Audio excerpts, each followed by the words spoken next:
عن اسماء بنت ابی بکر رضی اللہ تعالی عنہ قالت في قصة إسلام أبي قحافة لما دخل رسول الله صلى الله عليه وسلم مكة يوم الفتح ودخل المسجد أتى أبو بكر رضي الله تعالى عنه بأبيه يقوده فلما رآه رسول الله صلى الله عليه وسلم قال هلا تركت الشيخ في بيته حتى أكون أنا آتيه فيه. فقال أبو بكر رضي الله تعالى عنه يا رسول الله هو أحق أن يمشي إليك من أن تمشي إليه. قال فأجلسه بين يديه ثم مسح صدره ثم قال له أسلم فأسلم ودخل به أبو بكر رضي الله تعالى عنه على رسول الله صلى الله عليه وسلم ورأسه كأنها سغامة فقال رسول الله صلى الله عليه وسلم غيروا هذا من شعره.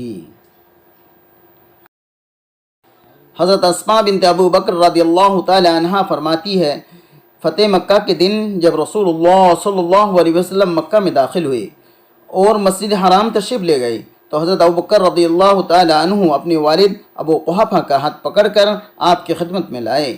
جب آپ صلی اللہ علیہ وسلم نے انہیں دیکھا تو ارشاد فرمایا ابو بکر ان بزرگوار کو گھر میں کیوں نہیں رہنے دیا کہ میں خود ان کے پاس گھر آ جاتا. عرض کیا یا رسول اللہ ان پر زیادہ حق بنتا ہے کہ یہ آپ کے پاس چل کر آئے بجائے اس کے کہ آپ ان کے پاس تشریف لے جائے. رسول اللہ صلی اللہ علیہ وسلم نے ان کو اپنے سامنے بیٹھایا اور ان کے سینے پر ہاتھ مبارک پھیر کر ارشاد فرمایا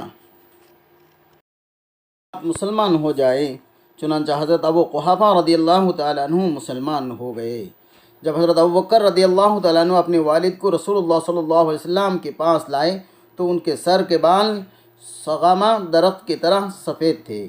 آپ صلی اللہ علیہ وسلم نے ارشاد فرمایا ان بالوں کی سفیدی کو مہندی وغیرہ لگا کر بدل دو.